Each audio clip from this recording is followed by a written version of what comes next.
Level 1, Training Camp Casual. This is the bottom of the NBA barrel. The guys who show up to media day wearing a generic red practice jersey and vanish before Halloween. They're technically in the league, but only in the same way a movie extra is technically in the film. These are players signed to Exhibit 10 deals or late two-way contracts, tossed into a few preseason games, and quietly waived once the real rotation is set. You blink and they're gone. Sometimes they're former lottery picks like Anthony Bennett, who once resurfaced for a brief and forgotten stint with the Bulls. Other times, they're undrafted G League vets fighting for one last shot. Their stat lines look like typos. 2 points, 1 rebound, 4 minutes, and that's if they even touch the court. You know them because they show up in Summer League, drop 12 in a blowout, and then get dunked on so badly it lives forever on Shaqtin' a Fool. They become trivia answers and punchlines. Wait, he was on that team? Fans don't buy their jerseys. Most can't even recognize their number. They're placeholders.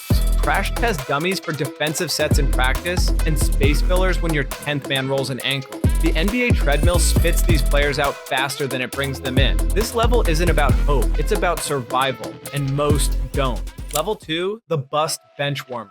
Here lies the graveyard of hype. These are the players who came in as saviors, top draft picks, March Madness legends, or YouTube mixtape icons, only to fade into silence by their third season. They weren't just supposed to succeed, they were supposed to dominate. But somewhere between college stardom and the NBA grind, it all unraveled. Take Wesley Johnson, for example. Drafted 4th overall, long, athletic, and smooth. He had everything scouts dream about. But by his Suns stint, he was little more than a bench warmer with a good smile and a spotty jumper. The tape from draft night still exists. Highlights, interviews, big smiles. The highlight reel? Sparse. The expectations? Shattered. These players often ride out their rookie contracts in irrelevance, logging garbage time minutes and becoming veteran mentors by 26. A random 22-point night might give false hope, but the reality always returns. They aren't that guy. They get traded for future second rounders, sign with teams desperate for depth, and eventually end up overseas or out of basketball entirely. You don't hate them. You feel bad for them. They didn't flame out immediately. They just quietly stopped mattering.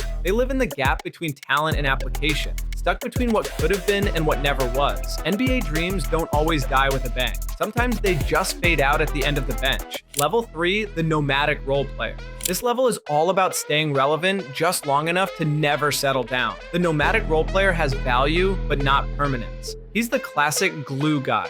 A solid vet who knows how to defend, hit a corner 3, or be the grown-up in the locker room. But he's also the guy who's played for 9 teams in 11 years and somehow still gets signed every offseason. Trevor Ariza is the blueprint. For 2 decades, he was the league's favorite rental. 1 year with the Rockets, another with the Kings. A surprise appearance on the Pacers. He brought defense, switchability, and playoff experience, but never stayed long enough to hang a picture. These players aren't known for box score dominance. They're known for phrases like 3 and D and good locker room presence. They'll have 1 or 2 signature moments, maybe a clutch steal or a playoff dagger, that replay for years and inflate their legacy. But most of their career is spent doing the little things that coaches appreciate and fans forget. They bounce from contender to contender, always a piece, never the centerpiece. They're the NBA's version of duct tape, unflashy, replaceable, but somehow indispensable. You don't remember where they started, and you definitely don't know where they'll end. But they're still here, and that's saying something. Level 4, solid starter but below superstar. This is the heart of every good team. These are players you trust. They start 70 games, play 35 minutes, and don't complain when they only take 10 shots. They're the defensive backbone, the hustle engine, the guy whose jersey fans actually wear without irony. They don't put up MVP numbers, but they swing playoff games with grit, IQ, and presence. Marcus Smart embodied this level in Boston. He wasn't the team's best scorer, but he was its identity. Dives into the scorer's table, takes charges on fast breaks, screams in the huddle, wins defensive player of the year without being flashy, makes the right pass, takes the wrong 3, but everyone respects him. These players aren't carrying franchises, but they're holding them together. Coaches love them. Opponents hate them. Their impact isn't always visible in the box score, but you feel it. When they're out, the team falls apart. When they're on, everything runs smoother. Even if the shot's clanking off the rim. They're not all-stars, but they're essential. You can't win without them, but you also can't win only with them. Their ceiling might be capped, but their floor is high. And every title team has at least one. They're not just role players, they're the reliable core. And every good team needs one more than it needs another scorer. Level 5, MVP candidate. Now we're talking engines. These are the players who warp gravity, bend defenses, and carry entire franchises. When they're on the floor, everything changes. Spacing, matchups, game plans. Coaches stay up late scheming ways to slow them down and still fail. This is where stars become systems. Nikola Jokic lives here, a center with the brain of a point guard, the touch of a shooter, and the court vision of a genius. He averages near triple doubles, makes no-look passes look boring, and somehow turns average teammates into playoff killers. He doesn't jump high, he just thinks faster. These players are in the MVP conversation every season. They rack up absurd stat lines and dominate every advanced metric. They're not just stars, they're singular. When they're on, they're the best show in basketball. But even here, pressure looms, because the crown comes with questions. Can he win in the playoffs? Is he clutch? What's his legacy? They're scrutinized more than any other tier. Every miss is dissected, every playoff loss is weaponized. But that's the cost of being this good. They don't just define their teams, they define the league. If they're playing, your team has a chance. If they're not, you're irrelevant. Level 6, the legend. This level is reserved for those who didn't just play the game, they shaped it. These are the names carved in stone. The players who changed how teams draft, how fans watch, how kids hoop in driveways. Legends don't have weak eras. They have legacies. Kobe Bryant is this level personified. 5 rings, 81 points in a game, a mentality that turned work ethic into religion. He wasn't just a scorer, he was a standard. Teammates feared him, opponents respected him.